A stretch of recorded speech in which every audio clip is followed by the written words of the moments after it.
And this is Molbak's Butterfly Garden, which is getting ready to reopen after a couple of years now being shut down because of the pandemic. And it'll be very exciting. We're about to go in and see what kind of butterflies they have inside. And if Harry here can do me a favor, you will meet guys like Harry when you come here to the Butterfly Garden. Harry, would you give me the same speech that you make as people go in? Absolutely, yeah. So welcome to Molbak's Butterfly Garden. Just a couple of ground rules to get you folks through. First of all, a butterfly might land on you as you're moving through the enclosure. That's excellent. Feel free to enjoy the moment. We just ask that you folks not touch the butterflies. They are delicate animals. It's a little chilly this morning, so they may be perching on the pathway. So just as you're moving through, make sure you're checking a few feet in front of you to make sure no one's underfoot. No food or drink inside the enclosure, please. As you leave, there'll be another attendant like me stationed at the end. They'll ask you to do a quick turnaround and just check that there are no butterflies hitchhiking on your person. With that, I can let you on into the vestibule. Excellent. Thanks, Harry. And as I go in, you're the reason I'll be looking down at the ground while I walk through. So thanks for that. Of course, thank you.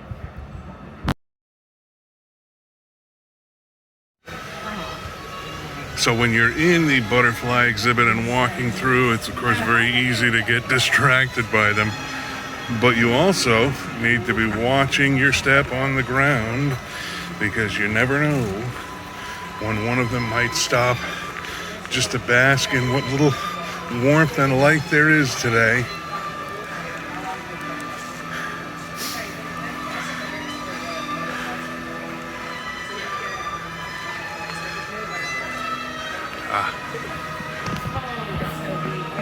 We have one right by the edge, thinking they can probably escape, but no such luck.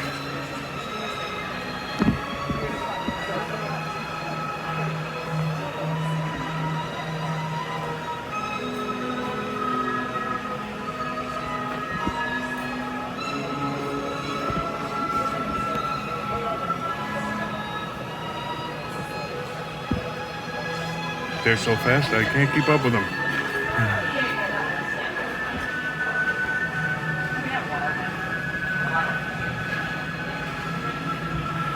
And I suspect now that the exhibit is reopening, that over time there will be a much greater number of butterflies around. But there are a few. One up very high, near the sunlight, and some up in the trees.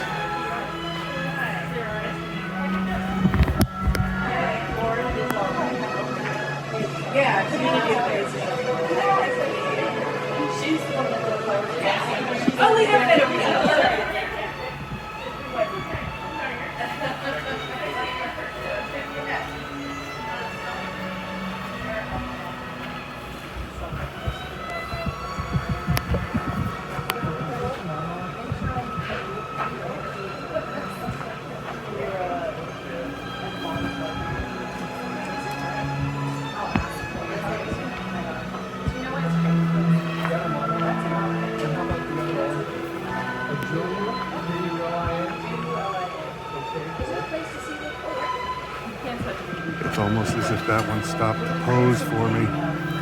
And they warned us on the way in. Sometimes they will actually perch on your shoulder and you don't even know it.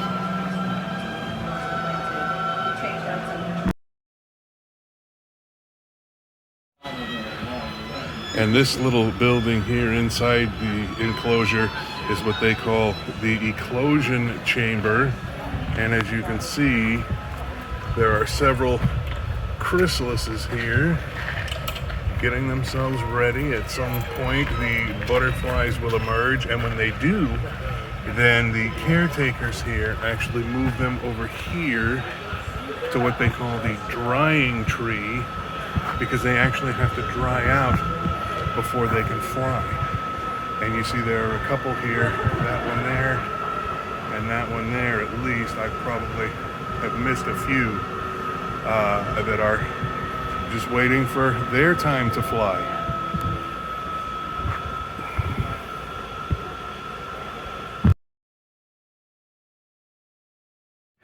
So this is Erin Sullivan. She is the interim co-curator here.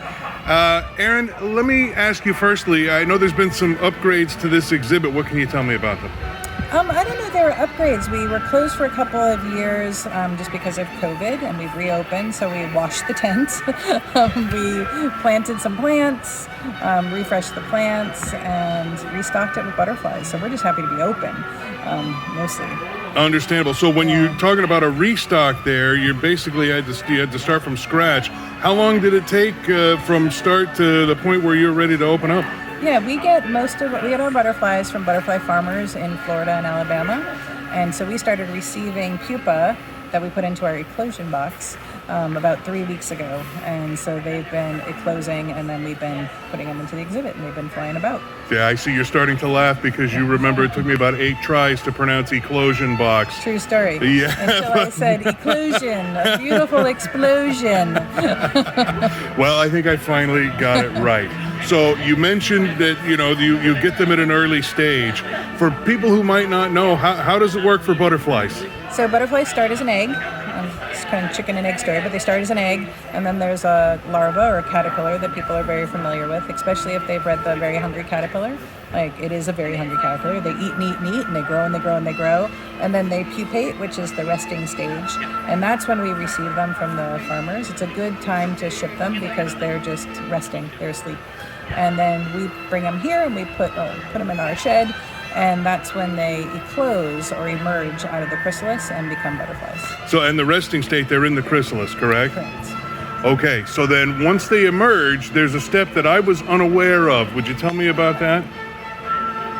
The drying part. Oh, I was like, I don't know what step that is. I was like, the pooping part? That too.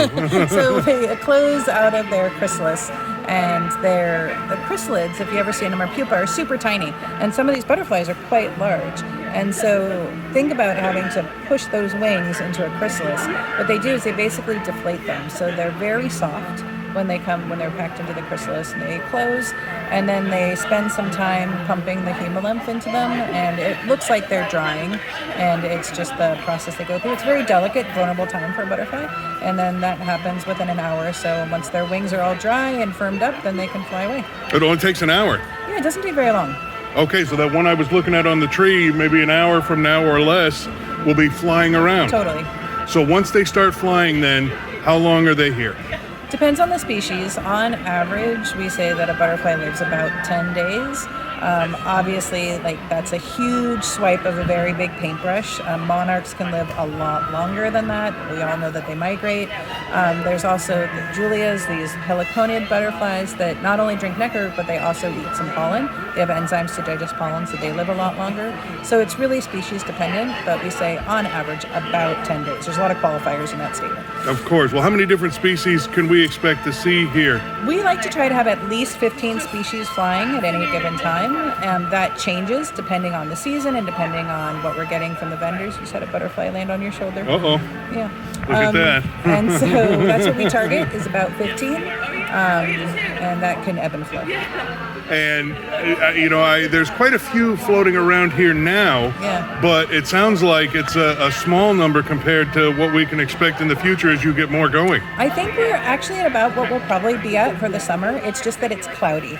And so right now there's a lot that are sort of sleeping. It's a great time for photographers to come in and get pictures because they're just not moving.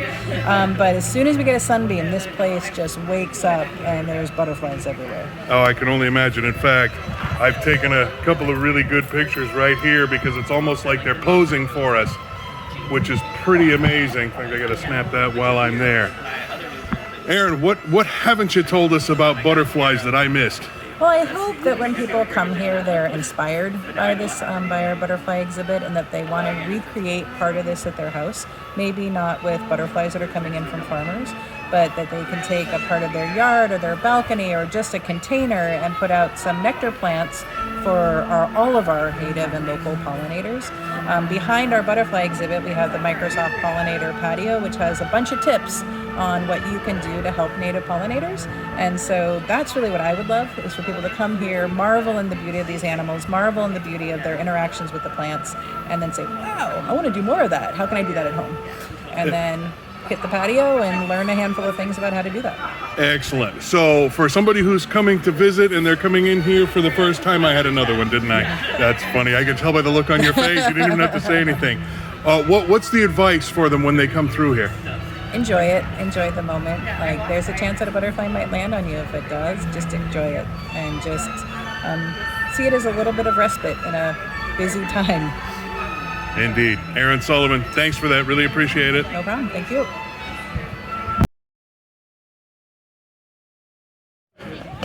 If you've ever watched any of my videos on stories I've done here at the zoo, you know one of my favorite exhibits, and I always stop here, is the penguins. The kids love it, and so do us overgrown kids here. Unfortunately, right now, the penguin exhibit is closed, but it's for a good reason. We have the avian influenza being spread around Washington state, and quite frequently there are cranes and seagulls that come through here.